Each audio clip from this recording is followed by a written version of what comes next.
लीला स्थली वृंदावन से कृष्ण की 4 कहानियां, जिसमें केसी दानव का वध, गोपियों की रासलीला से लेकर जहां कालिया नाग का किया था मर्दन, वहां आज भी कृष्ण के निशान मौजूद हैं।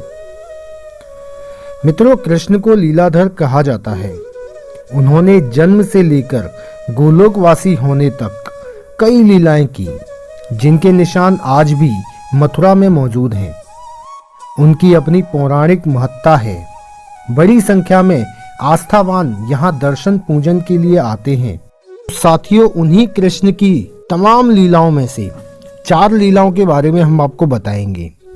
आपका कभी भी वृंदावन आना हो या आप कभी भी मथुरा वृंदावन आए, तो इन स्थानों पर जाके उन सबूतों को, उन साक्ष्यों को अवश्य देखें और नमन करें, क्योंकि वह साक्ष्य हैं जो उस समय भी थे और आज भी हैं, जो कृष्ण के टाइम पे भी थे और आज भी आपको मिलेंगे। तो साथियों, सबसे पहला स्थान आता है बंसी भट्ट। आपने बंसी भट्ट के बारे में अवश्य सुना होगा। और एक गोपेश्वर महादेव का मंदिर भी है, उसके भी आपने अवश्य ही दर्शन किए होंगे। अगर नहीं किए हों तो उसके दर्शन अवश्य करें। तो वृंदावन में जो बंसी भट्ट है, वहां पर दधिलता नाम का एक पेड़ आज भी मौजूद है। पेड़ की पत्तियों से दूध निकलता है। मान्यता है कि इसी पेड़ के नीचे बैठकर भगवान कृष्ण बंसी बजाते थे, जिसकी धुन को सुनकर जो उनकी गाय आसपास चरने के लिए गई होती थी, वह सभी वापस आ जाती थी। इसी बट वृक्ष के नीचे भगवान ने यमुना किनारे 16,108 गोपियों के साथ शरद पूर्णिमा को महारास किया था। कहानी ऐसी भी है कि इस महारास में पुरुषों का प्रवेश प्रतिबंध था, लेकिन इस महारास को देखने के लिए भगवान शिव भी व्याकुल थे। यमुना जी ने उनका स्त्री रूप में श्रृंगार किया। इसके बाद शिव भी वहां महारास देखने के लिए पहुंच गए, लेकिन भगवान कृष्ण तो लीलाधर थे। उन्होंने शिव जी को पहचान लिया और तभी से उनको गोपेश्वर महादेव के नाम से जाना जाता है। मित्रों, नंबर 2 पर आता है चीर घाट, जहां पर गोपियों के वस्त्र चुराए थे भगवान ने। तो वृंदावन में यमुना महारानी को कृष्ण की पटरानी कहा जाता है। उसमें बिना वस्त्र स्नान करना स्त्रियों के लिए भी निषेध होता है। भगवान ने विश्व को यही संदेश देने के लिए यमुना किनारे चीरहरण की लीला रची थी। बताया जाता है कि एक बार भगवान वृंदावन में यमुना किनारे अपने साथियों के साथ खेल रहे थे। उन्होंने देखा कि कुछ गोपियां यमुना में बिना वस्त्रों के स्नान कर रही हैं और उन्होंने अपने वस्त्र यमुना किनारे पर रख दिए हैं। गोपियों को सबक सिखाने के लिए भगवान ने उनके कपड़े उठा लिए और यमुना किनारे खड़े एक बड़े वृक्ष पर चढ़ गए। जब गोपियां स्नान के बाद बाहर निकलने को हुई और उन्हें वस्त्र नहीं मिले, तो वह विचलित हो गईं। चारों ओर देखा, वस्त्रों के लिए वहां आवाज लगाने लगी कि अरे भाई, किसी ने हमारे वस्त्र लिए हैं क्या? लेकिन वहां उनको कोई दिखाई नहीं दिया।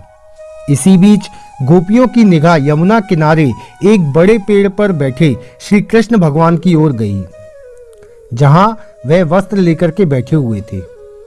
गोपियां भगवान से अपने वस्त्र वापस लौटाने की गुहार करने लगीं, लेकिन श्री कृष्ण बिना वस्त्रों के फिर यमुना में स्नान न करने का संकल्प लेकर ही वस्त्र वापस लौटाए। तभी से इस स्थल को चीर घाट का नाम दिया गया। लोग आज भी इस स्थल की पूजा कर पुण्य कमाने देश विदेश से आते हैं।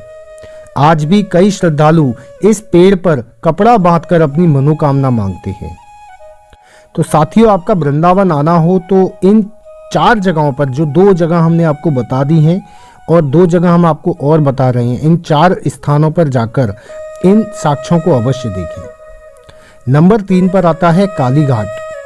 यहाँ किया था भगवान ने कालिया नाग का मर्दन। भगवान श्री कृष्ण ने कालिया नाग का मर्दन कर यमुना नदी को विषैला होने से बचाया था। इसके निशान आज भी वृंदावन स्थित कालिया घाट पर मौजूद हैं। बताया जाता है कि द्वापर युग में कालिया नाग का यमुना किनारे बड़ा ही आतंक था। उस आतंक से सभी ब्रजवासी परेशान थे। भगवान श्री कृष्ण की पटरानी यमुना को कालिया नाग ने दूषित भी कर दिया था। जो भी उसका जल पीता था वह वहीं बेहोश हो जाता था। जब भगवान श्री कृष्ण अपने सखाओं के साथ यमुना किनारे खेल रहे थे, तभी उनकी गेंद यमुना में चली गई। और यमुना में क्या चली गई, वही तो उनकी लीला थी।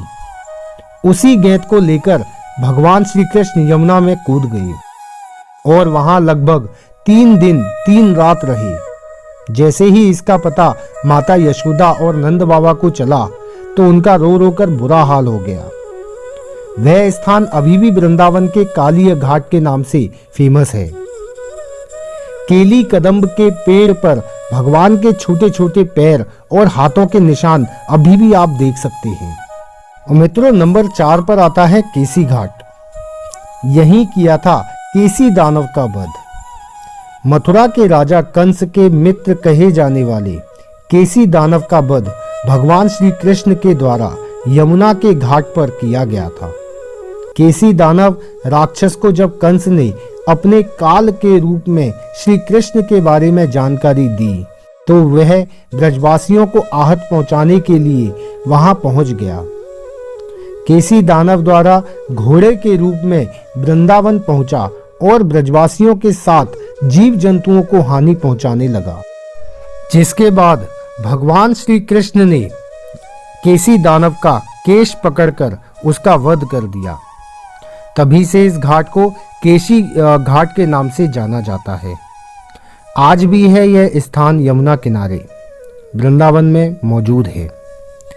तो साथियों, कभी भी आपका वृंदावन आना हो तो इन स्थानों पर जाके आप यहाँ पे इन साक्ष्यों को देख सकते हैं, उनको महसूस कर सकते हैं। ये उसी समय के सबूत हैं जो कि आपको आज भी वृंदावन में देखने के लिए मिल जाएंगे। तो मित्रों, इसी तरह की जो है धार्मिक और नॉलेजेबल वीडियोस हम आपके लिए लेके आते रहते हैं। तो आपसे निवेदन है मित्रों कि हमारे चैनल ब्रज आस्था को सब्सक्राइब कर लें, जिससे इसी तरह की जानकारी आप तक पहुंचती रहे और आप वीडियोस का आनंद लेते रहें। मित्रों, आप वीडियो देखते हैं तो उसे चैनल को सब्सक्राइब अवश्य कर लिया करें और इसके साथ वीडियो पर कुछ भी कमेंट, जो भी आपका कमेंट आपको अच्छा लगे या बुरा लगे, जैसा भी हो, आप कमेंट करके हमें अवश्य बताएं, जिससे हमें पता चलता है कि आप हमारी वीडियो देख रहे हैं या पसंद कर रहे हैं या नहीं कर रहे हैं। तो मित्रों, इस वीडियो में फ़िलहाल इतना ही है। फिर मिलेंगे अगली वीडियो में। तब तक के लिए जय श्री कृष्णा, जय श्री राधे, नमस्कार।